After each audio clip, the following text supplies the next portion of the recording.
할렐루야. 7월 20일 토요일 새벽 기도를 시작하겠습니다. 사도신경으로 우리의 신앙을 고백합니다.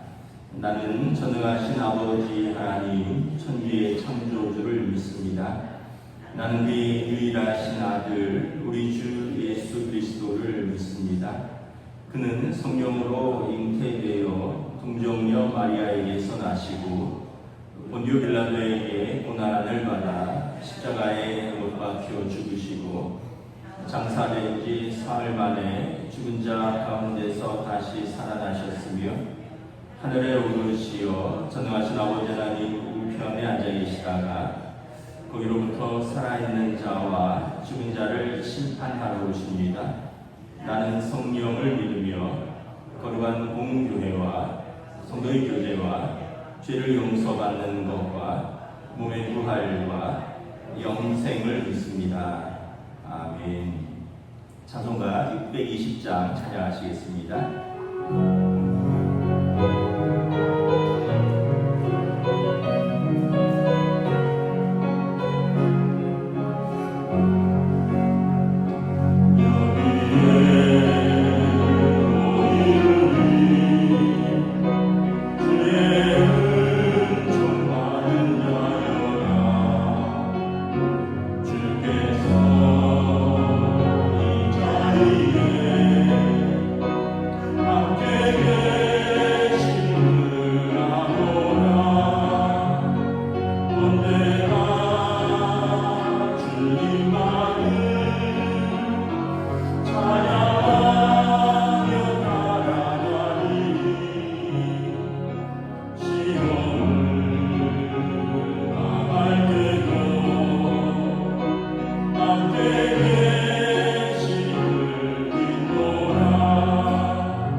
사도행전하 14장 1절부터 16절까지 말씀입니다. 다 찾으신 줄 알고 저 여러분들이 한 절씩 교도하도록 하겠습니다. 구약성경 585페이지입니다. 열왕기하 14장 1절부터 16절입니다. 이스라엘 왕 여호아스의 아들 요아스가 제2년에 유다의 왕 요아스의 아들 아마샤가 왕이 되니 그가 왕이 된 데 나이는 25세나 예루살렘에서 29년간 다스립니다. 그의 어머니 이름은 여호아단이요 예루살렘 사람이더라. 아마샤가 여호와 보시기에 정직히 행하였으나 그의 조상 다윗과는 같이 아니하며 그의 아버지 요아스가 행한 대로 다 행하였어도 오직 산당들을 제거하지 아니하였으므로 백성이 여전히 산당에서 제사를 드리며 그냥하였더라. 나라가 그의 손에 굳게 섬에 그의 부왕을 죽인 신복들을 죽였으나 왕을 죽인 자의 자녀들은 죽이지 아니하였으니 이는 모세의 율법책에 기록된 대로 합니다. 곧 여호와께서 명령하여 이르시기를 자녀로 말미암아 아버지를 죽이지 말 것이요 아버지로 말미암아 자녀를 죽이지 말 것이라. 오직 사람마다 자기의 죄로 말미암아 죽을 것이니라 하셨더라. 아마샤가 소금 골짜기에서 에돔 사람 10,000명을 죽이고 또 전쟁을 하여 셀라를 취하고 이름을 욕대이라 하였으니 오늘까지 그러하니라. 아마샤가 예후의 손자 여호아스의 아들 이스라엘의 왕 요아스에게 사자를 보내는데 오라 우리가 서로 대면하라 하자 한지라.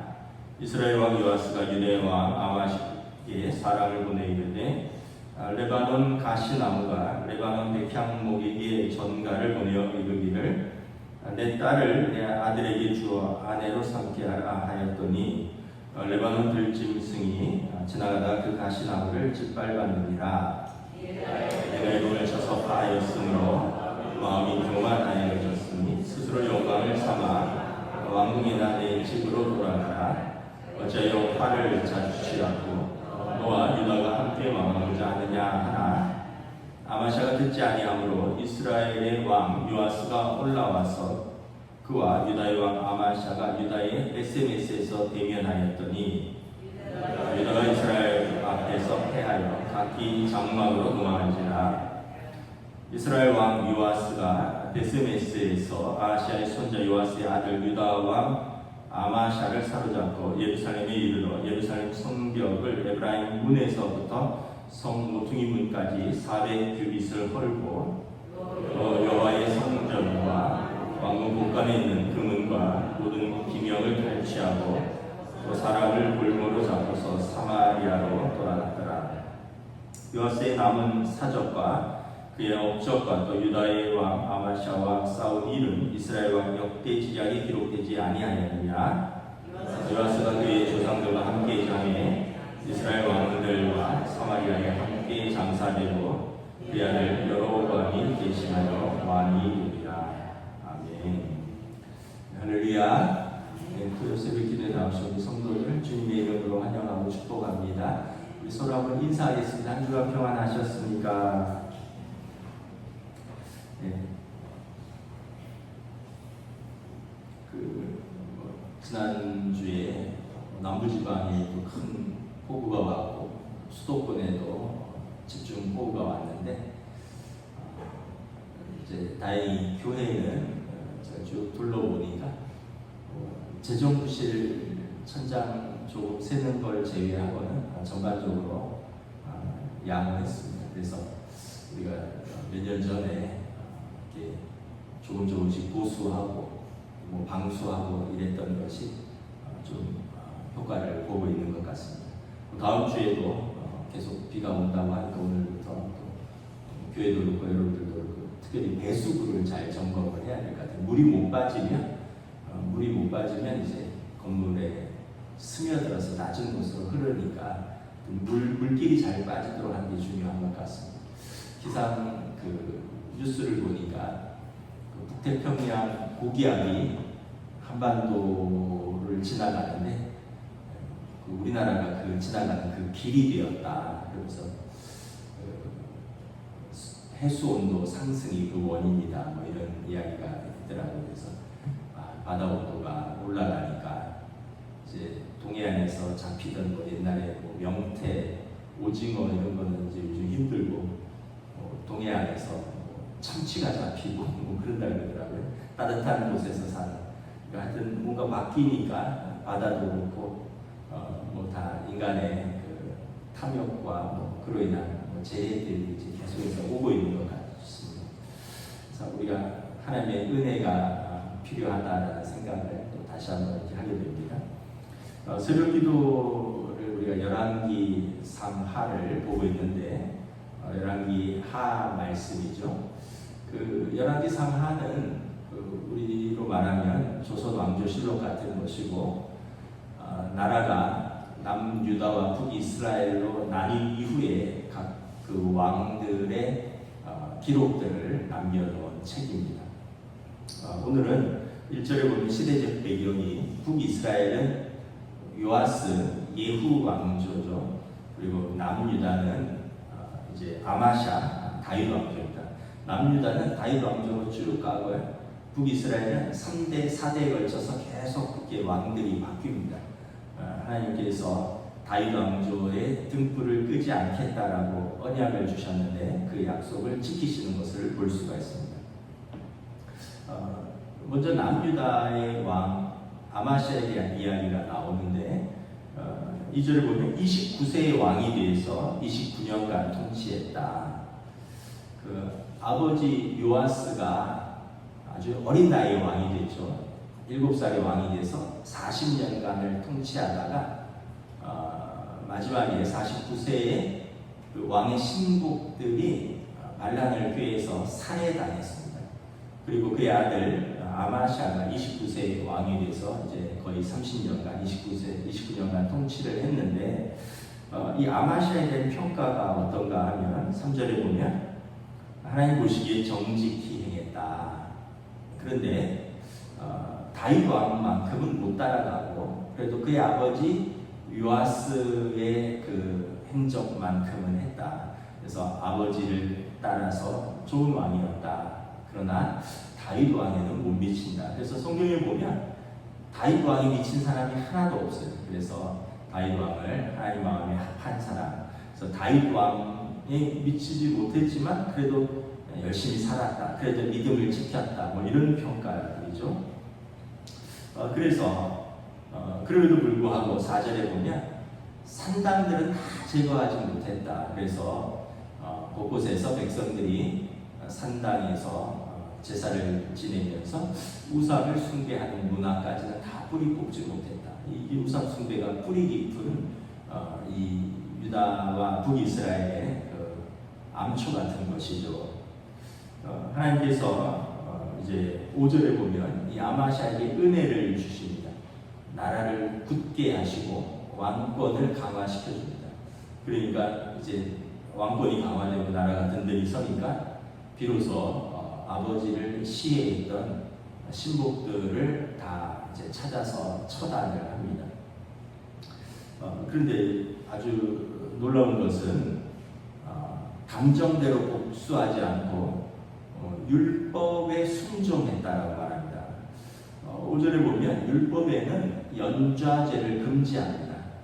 신명기 24장에 보면 아버지로 말미암아 자녀를 죽이지 말 것이요 자녀로 말미암아 아버지를 죽이지 말라.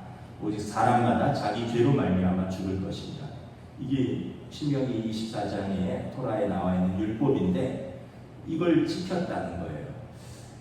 여러분 쉽지 않겠죠. 왕이 돼서 실권을 잡고 강해져서 이제 왕권이 강화되고 나라가 평안해졌을 때 이 선왕을 시해한 신하들을 보통 삼족을 멸할 겁니다. 아니면 뭐 그 집안의 남자는 씨를 남겨두지 않을 것입니다. 조선시대 같은 데 보면 마녀는 삼족을 멸하는 건데 이 아마샤가 이제 감정대로 복수하지 않고 율법에 순종했다라는 것입니다. 우리가 이제 여기서 또 두 가지를 또 생각해 볼 수 있는데 첫 번째 하나님의 공의와 자비로운 성품입니다. 세상은 이렇게 출신 성분을 따지고 또 부모의 죄를 자녀에게까지 묻고요. 또 자녀의 죄를 부모에게 책임을 돌립니다. 이게 세상의 원리입니다. 우리 그러잖아요. 잘못하면 네 아버지 누구냐? 옛날에 그 마을에서 다 아버지 알 때 그 잘못하면 아버지가 누구냐를 묻고요. 또 부모의 죄를 자녀에게 물었습니다. 우리나라가 뭐 지금은 그렇지 않지만 한때 다 연좌제가 있었잖아요. 그런데 하나님은 그렇게 하지 않으신답니다. 자기 죄는 자기에게만 묻겠다. 부모의 죄를 자식에게 묻지 않고 자식의 죄를 부모에게 묻지 않겠다. 이게 하나님의 공의라는 거죠. 또 하나님의 자비는 뭐냐면 출애굽기 33장에 보면 자비롭고 은혜롭고 노하기를 더디하고 인자와 진실이 많은 하나님이시라. 그래서 은혜를 천대까지 베푸시겠다. 죄는 당대에 벌하시고 은혜는 천대까지 베푸시는 자비롭고 은혜로우신 하나님이라. 그래서 성경에 보면 유다의 많은 왕들이 죄도 많고요. 또 심지어 우상숭배도 해서 하나님께서 그들을 패하시고 꺾으시는데 당대에 끝나고 그의 아들을 계속 세우시는 것을 봅니다. 왜냐하면 다윗 언약이기 때문에 그렇습니다. 하나님께서 다윗과 언약을 맺으셨죠. 내가 다윗 집안의 등불을 끄지 아니하겠다. 다윗의 집을 세워주시겠다. 하나님께서 언약을 했기 때문에 그 은혜는 천대까지 내려가는 것을 봅니다. 반면에 죄는 당대에 끊어버리시는 거죠. 그러니까 하나님의 공의는 죄는 그 당대에 묻고 은혜는 천대까지. 예수 그리스도가 다윗의 후손이잖아요. 아브라함의 자손 예수 그리스도의 세계라. 예수 그리스도를 통하여 하나님의 은혜가 오늘 우리에게까지 계속 흘러 나오는 것입니다. 그래서 우리가 죄를 회개하고 그리고 하나님께로 돌아오면 하나님의 은혜가 크게 임하는 것을 볼 수가 있습니다. 그래서 성경에 보면 유다 왕조는 다윗 때문에 계속 유지되는 것을 볼 수 있습니다. 아브라함을 생각하사 롯을 소돔과 고모라에서 구하시고 다윗을 생각하사 그의 그 왕가의 등불을 끄지 아니하시는 자비로우신 하나님. 오늘의 우리는 우리 부모님들의 믿음과 기도의 열매입니다. 물론 이제 우리의 믿음도 있죠. 그러나 우리 부모님들의 기도와 믿음의 열매이고, 그렇다면 우리는 어떤 열매를 남겨야 될까? 우리의 자녀들은 우리의 기도와 우리의 믿음의 열매입니다. 그래서 우리가 그런 말을 하면 안 될 것 같아요. 무슨 말이냐? 네 믿음 네가 책임져라. 그건 아닌 것 같아요.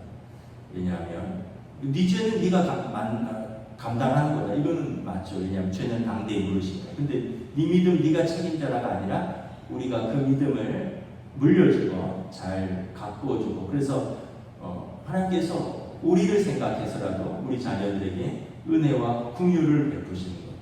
그래서 우리 자녀들에게, 우리 후손들에게 우리의 믿음과 우리의 기도의 열매로 그들의 하나님께서 우리의 부모를 생각하사 우리에게 은혜 베푸셨던 것처럼 우리의 믿음과 우리의 기도의 열매로 우리 자녀들에게 은혜를 베푸시는 걸 우리가 또 기대한다는 것입니다. 그래서 이제 아마샤가 이제 이 두 번째는 이제 아마샤의 순종이죠. 아까 첫째는 하나님의 공의와 자비지만 아마샤의 순종. 그래서 반역으로 선왕을 죽인 신하들을 그 당대까지만 끊어버리신다. 왜냐하면 여호와께서 그렇게 말씀하셨다는 거예요. 그래서 6절에 보면 여호와께서 명령대로 이르시기를, 그래서 그 자녀들을 아버지로 말미암아 죽이지 않았다. 그러니까 말씀에 순종한 왕이었다. 그래서 하나님께서 순종한 아마샤에게 그 나라를 그의 손에 굳게 하셨고요. 또 7절에 보면 에돔과 전쟁을 하는데 에돔과 전쟁에서 승리해서 땅을 찾고 땅을 넓히는, 그래서 그의 왕권과 나라를 굳건하게 세워주시는 것을 볼 수가 있습니다. 이게 이제 순종한 자에게 주시는 은혜이죠. 그런데 이렇게 보면 사람이 항상 이걸 이제 그대로 변함없이 유지하지 못하는 것 같아요. 조금 이제 평안하고 잘 되면 또 사람은 교만해지죠. 그래서 성경에 보면 선줄로 생각하면 넘어질까 조심하라. 아마샤가 나라가 이제 강해지고 평안해지고 왕권이 굳건히 서니까 교만해집니다. 그리고 이 신실하고 순종하던 아마샤가 딴 생각이 납니다. 에돔과 전쟁에서 땅을 넓히고 나라를 넓혔는데 북이스라엘과도 전쟁을 해보자. 근데 북이스라엘은 형제의 나라거든요. 여러분 가만히 있는데 먼저 도발을 하는 거죠. 여러분 형제의 나라에 먼저 싸움을 걸어서 그 땅을 뺏고자 한다면 그것이 과연 하나님의 뜻이겠느냐. 먼저 전쟁을 일으킨다면 정당방위로 전쟁을 할 수 있겠지만 자기 힘이 강해졌다라고 생각하고 이제 북이스라엘의 전쟁을 선포합니다. 8절에 보면 아마샤가 북이스라엘 왕 이제 요아스에게 이제 선전 포고를 합니다. 오라, 우리가 서로 대면하자. 얼굴 한번 보자 이런 얘기인데 얘기는 뭐냐면 전쟁하자 이런 의미입니다. Come, let us face each other in battle 이렇게 되어 있는데 영어 성경에 보니까 전쟁터에서 얼굴 한번 보자 라는 얘기예요. 아마샤가 오판한 거죠. 자기 힘이 강해졌고 그리고 에돔과도 싸워서 이겼으니 북이스라엘과 아마 통일 전쟁을 한번 해보자 이런 생각을 한 것이 아닌가 이런 생각합니다. 자기 조상 때 다윗의 왕조가 전체 나라를 다스렸는데 아버지 솔로몬 그 아래로 내려가면서 나라가 나뉘었는데 내가 힘이 강해지니까 나라를 좀 통일을 해보자 이런 생각을 한 것이 아닌가 생각을 하는데 근데 아마샤가 오판을 했습니다. 북이스라엘의 지금 이 요아스 왕은 아주 강한 왕입니다. 여러분 13장 25절이거든요. 한번 함께 읽도록 하겠습니다. 시작. 여호아스의 아들 요아스가 하사엘의 아들 베나닷의 손에서 성읍을 다시 빼앗으니 이 성읍들은 자기 부친 여호아스가 전쟁 중에 빼앗겼던 것이라. 요아스가 벤하닷을 3번 쳐서 무찌르고 이스라엘 성읍들을 회복하였더라. 북이스라엘과 경계를 맞대고 있는 나라가 아람인데 지금 시리아입니다. 지금. 근데 그 아람 왕이 하사엘이고 그의 아들이 베나닷인데 이 왕들이 얼마나 강한지 그 당시에 아수르랑 어느 정도 맞설 정도였고 계속 북이스라엘과 남유다를 침공했던 강한 나라입니다.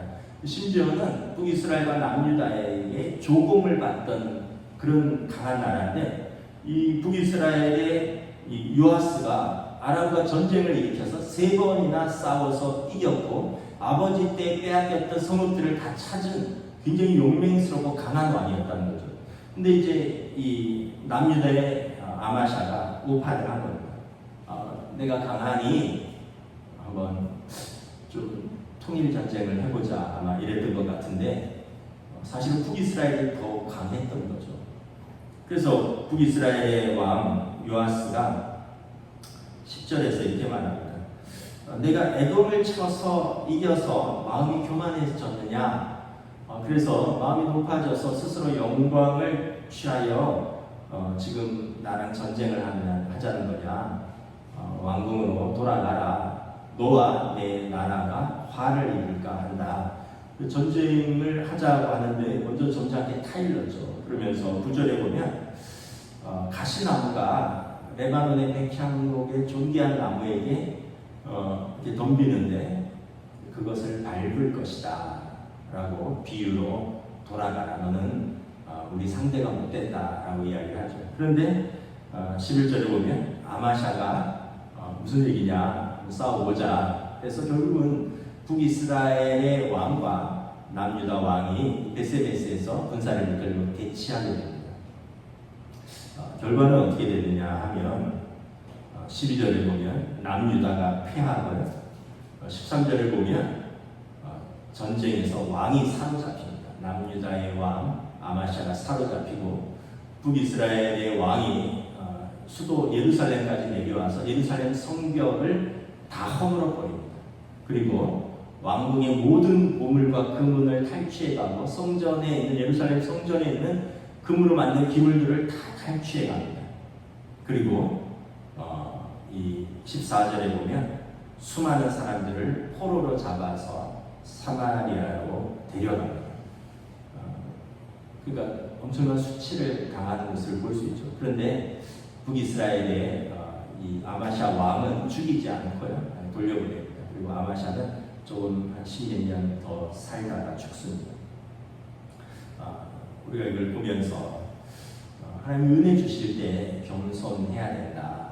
항상 하나님께서 겸손한 자를 높이시고 교만한 자를 꺾으신다. 아마샤 왕이 겸손할 때, 율법에 순종할 때, 감정대로 하지 않고 율법에 순종할 때는 하나님께서 그와 그의 나라를 굳건하게 하셨는데 그의 마음이 높아지고 그리고 형제 나라를 침공하고 그가 이제 제대로 판단하지 못하니 하나님이 그를 이제 꺾으시는 것을 볼 수가 있는 거죠. 그래서 우리가 항상 순종은 승리고 교만은 패망이다.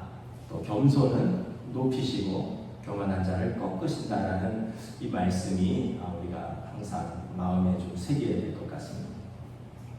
우리가 이렇게 보면 이렇게 당연한 건 하나도 없고요. 또 우리가 자신할 것도 하나도 없어요. 다 하나님의 은혜고 하나님께서 은혜를 주셔야지 이렇게 세우는 거예요. 제가 그동안 건강에 대해서 한 번도 염려를 해본 적이 없어요. 그런데 작년에 이가 하나 빠지더니 올해 이가 하나 또 빠졌어요.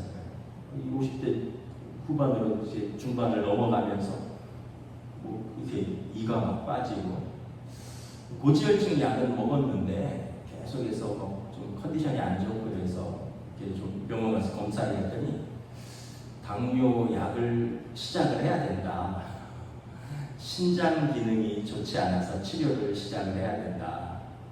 뭐 이런 진단을 받고 뭐 식도염은 이미 오래전부터 이제 좀 위궤양이나 식도염 약을 그래서 제가 이게 참 우리 양가 아버지들은 80이 넘으셨는데 비타민 외에 드시는 약이 없는데 벌써 이 아들은 아버지들은 약도 안 드시는데 이게 이럴까? 제가 우리 집에서 양치 제일 잘하는 사람이거든요. 먹으면 3분 이내에 양치하고 하루에 3번, 4번씩 양치하는데 그런데도 뭐 이가 빠지는데 어떻게? 그럼 제가 술, 담배를 안 하잖아요. 근데도 뭐 간 수치도 신장 기능도 당뇨도 오는데 어떻게 하나요? 그래서 열심히 좀 덜 먹고 열심히 걷자 해서 열심히 걸었더니 족저근막염이 와서 발바닥이 아파가고 또 걷지를 못하고 요즘 또 쉬고 있는 중이에요. 결국은 이제 병원에서 하는 게 모든 걸 절제하라.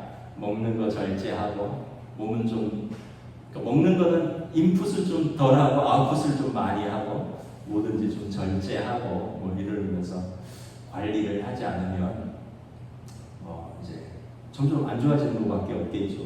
그래서 제가 참 건강에 대해서 한 번도 염려를 해본 적이 없는데 이제는 내가 건강을 염려를 해야 되고 뭔가를 절제해야 되고 먹을 때도 뭔가를 생각을 해야 되고 이럴 때가 왔구나 이런 생각을 해보면서 우리가 당연한 건 하나도 없다.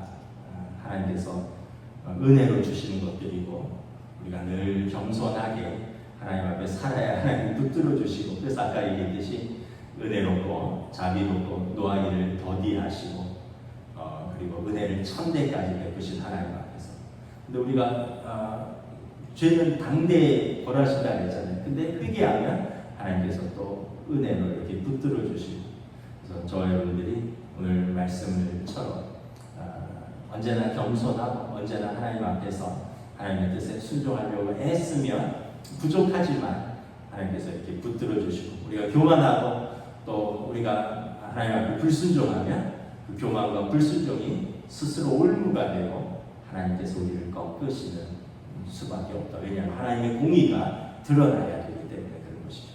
언제나 하나님의 은혜와 사랑 가운데 저희들이 세워져가는 저희 여러분들의 그와 저와 또 우리들의 가정, 우리들의 교회가 될 수 있기를 우리 주님의 이름으로 축복합니다. 기도하겠습니다. 하나님 은혜를 감사합니다. 유다 아마샤가 하나님께 순종할 때 그가 그 다윗에게는 미치지 못했지만 아버지의 그 행위를 따라서 순종하고 우상 숭배를 멀리할 때 하나님께서 그의 왕권과 그의 나라를 강대하게 세워주셨습니다. 그러나 그가 또 교만하여져서 스스로를 높이고 또 잘못 판단하고 전쟁을 일으켰을 때 그의 교만이 꺾이고 그가 수치를 당하고 그와 그에게 속한 나라가 고통을 당하는 것을 바라봅니다. 우리의 삶에서도 언제나 우리가 하나님의 은혜를 구하며 겸손할 수 있는 하나님의 백성들이 될 수 있기를 원합니다. 나의 남은 것은 모든 것이 하나님의 은혜라 사도 바울의 고백처럼 우리가 죄인인 우리를 예수 그리스도로 말미암아 하나님의 자녀 삼아 주신 그 은혜를 생각하며 우리가 언제나 겸손할 때 하나님께서 우리를 돌보시고 세우시지만 또 우리가 높아지고 스스로 교만해지고 또 우리가 불순종하기 시작하면 하나님의 공의를 세우시기 위해서 교만한 자를 꺾으실 수밖에 없는 하나님의 뜻을 바라봅니다.